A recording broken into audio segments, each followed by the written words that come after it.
నమస్తే, జర్నలిస్ట్ మీ కేఎంఆర్. 2024 సార్వత్రిక ఎన్నికలకు ముందు రాష్ట్రంలోని అన్ని పురపాలక సంఘాలు, కార్పొరేషన్లు కూడా వైఎస్ఆర్సీపీ కైవసం చేసుకుంది. 24 ఎన్నికల తర్వాత సమీకరణలు మారాయి.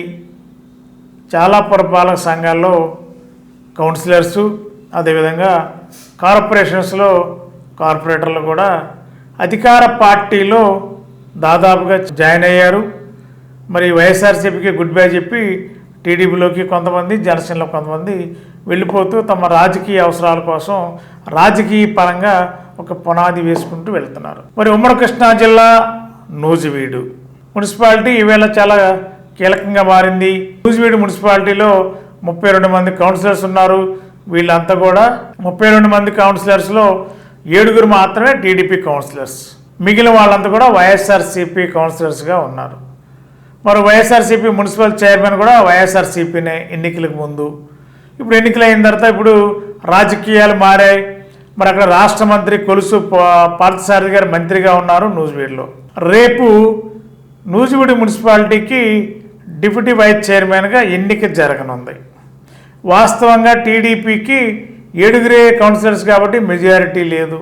మరి అప్పుడే వైఎస్ఆర్సీపీ సంబంధించిన కౌన్సిలర్స్ని టీడీపీ తన వైపు తిప్పుకునేలా అనేక రకాలుగా పావులు కదుపుతున్నారని కూడా తెలుస్తుంది. ఇప్పటికే క్యాంప్ రాజకీయాలు, అటు వైఎస్ఆర్సీపీ అటు టీడీపీ. మరి అధికార పార్టీ టీడీపీ, అదేవిధంగా నూజివీడు ఎమ్మెల్యే మంత్రి కొలుసు పార్థసారథి మరి వైఎస్ఆర్సీపీలో ఉన్న దాదాపుగా మెజారిటీ కౌన్సిలర్స్ని క్యాంప్ రాజకీయాల వైపు మళ్లించారనేది, మరి పెద్ద ఎత్తున పార్టీ మారుతున్న వైసీపీ కౌన్సిలర్స్కి పెద్ద ఎత్తున బేరసారాలు కూడా జరిగాయని కూడా విమర్శలు వస్తున్నాయి. మరి ప్రతిష్టాత్మకంగా రేపు డిప్యూటీ వైస్ చైర్మన్ ఎన్నిక జరుగుతుంది నూజివీడు మున్సిపాలిటీకి. మరి టీడీపీకి బలం లేదు. వైఎస్ఆర్సీపీ కౌన్సిలర్స్ని టీడీపీలో జాయిన్ చేసుకుని మెజారిటీని సాధించి మెజారిటీ వైపు అడుగులు వేసి టీడీపీ అభ్యర్థి డిప్యూటీ వైస్ చైర్మన్ అయ్యేలా నూజివీడులో పావులు కదుపుతున్నారు ఆ కాన్స్టిట్యున్సీ ఎమ్మెల్యే, రాష్ట్ర మంత్రి. మరి ఇప్పటికే వైఎస్ఆర్సీపీ మాజీ ఎమ్మెల్యే కూడా వైఎస్ఆర్సీపీ కౌన్సిలర్స్ని కొంతమందిని ఖమ్మం జిల్లా, కొంతమందిని హైదరాబాద్, అట్లా ఎవరికి వాళ్ళే క్యాంప్ రాజకీయాల్లో బిజీగా ఉన్నారు.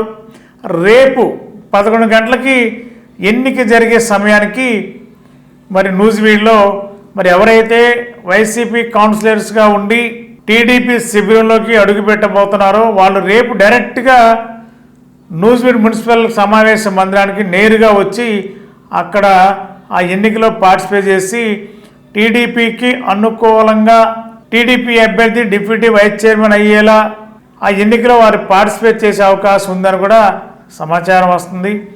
ఏదేమైనా రాష్ట్ర వ్యాప్తంగా మరి వీళ్ళ అధికార పార్టీ కూటమి ఉండడం వల్ల వైఎస్ఆర్సీపీలో ఉన్న కార్పొరేటర్లు, కౌన్సిలర్స్ కూడా మరి పక్క పార్టీల వైపు అడుగులు వేస్తూ మరి రకరకాల తాయిలాలతో మరి పార్టీలు కూడా మారుతున్నాను కూడా విమర్శలు వస్తున్నాయి. మరి ప్రతిష్టాత్మకంగా మంత్రి నియోజకవర్గంలో నూజివీడులో మరి రేపు జరిగే డిప్యూటీ వైస్ చైర్మన్ ఎన్నిక ప్రతిష్టాత్మకంగా మారిందంటే మారింది. కానీ వైసీపీలో కౌన్సిలర్స్ కూడా టీడీపీ వైపు వెళ్ళే అవకాశాలు మెండుగా ఉండటం వల్ల మరి టీడీపీ సంబంధించిన వ్యక్తే వైస్ చైర్మన్ అయ్యే అవకాశం నూజివీడులో కనిపిస్తుంది.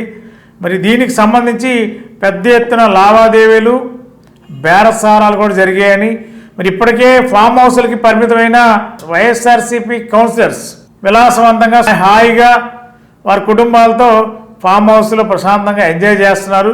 రేపు ఎన్నిక టైంకి రేపు నూజివీడు నేరుగా బస్సుల్లో వస్తారు, అక్కడికి వచ్చి ఎన్నికల్లో పార్టిసిపేట్ చేస్తారు. టీడీపీ అభ్యర్థి ఎవరినైతే నూజివీడు ఎమ్మెల్యే మంత్రి కొలుసు పార్థసారథి ఎంపిక చేస్తారో వైస్ చైర్మన్గా ఆ అభ్యర్థిని బలపరిచేలా వైసీపీ నుండి వెళ్ళిన కౌన్సిలర్స్ టీడీపీలో జాయిన్ అయ్యి టీడీపీ వైస్ చైర్మన్ ఎంపికలో వారు కీలకంగా మారున్నారు. ప్రస్తుత రాజకీయం నూజివీడులో రసవత్తరంగా సాగుతుంది. అటు వైఎస్ఆర్సీపీ క్యాంప్ రాజకీయాలు, టీడీపీ క్యాంప్ రాజకీయాల మధ్య మరి రకరకాలుగా చర్చలు జరుగుతున్నాయి. ఏదేమైనా అధికార పార్టీ వైపే కౌన్సిలర్స్ మొగ్గు చూపే అవకాశం ఉందన్నారు. పెద్ద ఎత్తున వారికి తాయిలాలు కూడా అందాయని కూడా ప్రజల్లో చర్చ జరుగుతుంది. మరి రేపు నూజివీడులో జరిగే డిప్యూటీ వైస్ చైర్మన్ ఎన్నిక ఎంత మెజారిటీ ఉంటుంది, మరి ఏకగ్రీవంగా ఎన్నుకోబోతున్నారా? వైఎస్ఆర్సీపీ నుండి ఎంతమంది కౌన్సిలర్లు టీడీపీలోకి వెళ్ళబోతున్నారనేది రేపు 11 గంటలకు కానీ స్పష్టమయ్యే అవకాశం ఉంది. Thank you. గత 20 సంవత్సరాలుగా దంత సమస్యలతో పాటు దవడ మరియు ముఖ సంబంధ సమస్యలకు చక్కని చికిత్సలు అందిస్తున్న శ్రీ రామకృష్ణ దంత వైద్యశాల, నరసింహారావుపేట, ఏలూరు. ఎమర్జెన్సీస్ లో వాడే ఆక్సిజన్ కాన్సంట్రేటర్లతో పాటు air purify, UV light steriliser, ULV fogger వంటి పరికరాల ద్వారా పరిశుభ్రమైన వాతావరణంలో చికిత్స అందించబడుచున్నది. ఆర్వీజీ ద్వారా అతి తక్కువ రేడియేషన్ ఉపయోగించి దంత వ్యాధి నిర్ధారణ మరియు రూట్ కెనాల్ వైద్యం చేయబడుచున్నది. డెంటల్ లేజర్ ద్వారా కుట్లు లేకుండా సర్జరీలు, ఇంప్లాంట్స్ కిట్స్ ద్వారా పళ్ళు లేని వారికి ఫిక్స్డ్ దంతాలు, రూట్ కెనాల్ చికిత్సలకు ఎండో మోటార్ వంటి ఆధునిక పరికరాలు కలిగిన నమ్మకమైన డెంటల్ క్లినిక్. అత్యంత ప్రామాణికమైన ఆటోక్లావింగ్ పద్ధతిలో శుభ్రపరిచిన ఇన్స్ట్రుమెంట్స్ వాడడం మా ప్రత్యేకత.